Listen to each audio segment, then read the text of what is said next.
Dunia politik di Indonesia dihebohkan dengan didapuknya Kaesang Pangarep sebagai Ketua Umum Partai Solidaritas Indonesia atau PSI pada Senin 25 September 2023. Terpilihnya Kaesang dalam tampuk kekuasaan ini diharapkan mampu membawa lokomotif PSI menaikkan elektabilitas dalam pemilihan legislatif 2024 mendatang.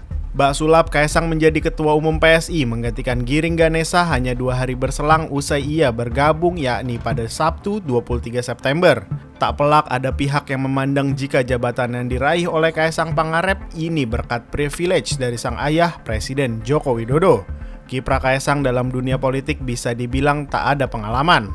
Adik bungsu Gibran, Raka Buming Raka, bahkan sempat menyatakan ketidaktertarikannya dalam dunia politik. Hal tersebut disampaikan Kaesang saat mengisi program siniar Deddy Corbuzier pada 2022 lalu. Saat itu Kaesang juga secara terang-terangan menyinggung soal gaji sebagai pegawai publik yang terlampau kecil, sehingga menurut dia bekerja sebagai pengusaha lebih enak. Saya kan tahu nih Mas Gibran, gaji wali kota Solo berapa? Jika dibandingkan sama saya, kasihan. Sudah gajinya segitu kena COVID-19 pula, ujar Kaesang saat itu.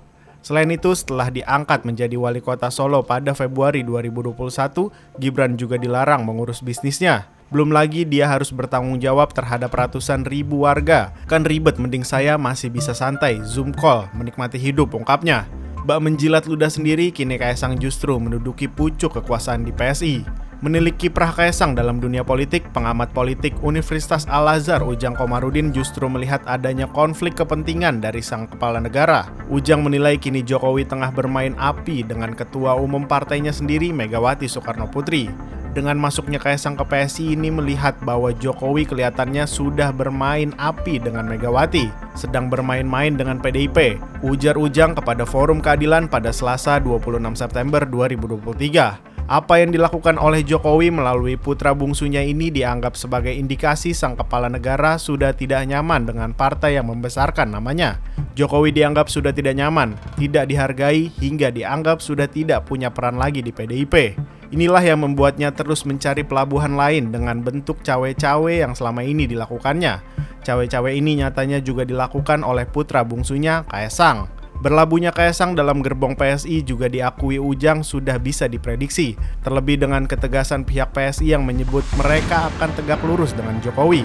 Dalam konteks ini Kaesang menjadi ketum PSI gantikan Giring, yaitu skema sudah didesain, sudah direncanakan dan diprediksi sebelumnya. Itu kan keinginan Jokowi dan kita tahu bahwa PSI kadernya Jokowi, yang dibina oleh Jokowi, yang manut tegak lurus bersama Jokowi. Kalau Kaesang jadi ketua umumnya tidak ada yang aneh karena emang partainya Jokowi, tambah Ujang. Senada dengan Ujang, pengamat politik sekaligus Direktur Lingkar Madani Ray Rangkuti berpendapat jika bergabungnya Kaesang di PSI tak lepas dari adanya sosok Jokowi. Mengaku tak tahu persis bagaimana peraturan internal PSI, Ray menyebut penunjukan Kaesang sebagai ketum adalah keputusan politik yang menggelikan.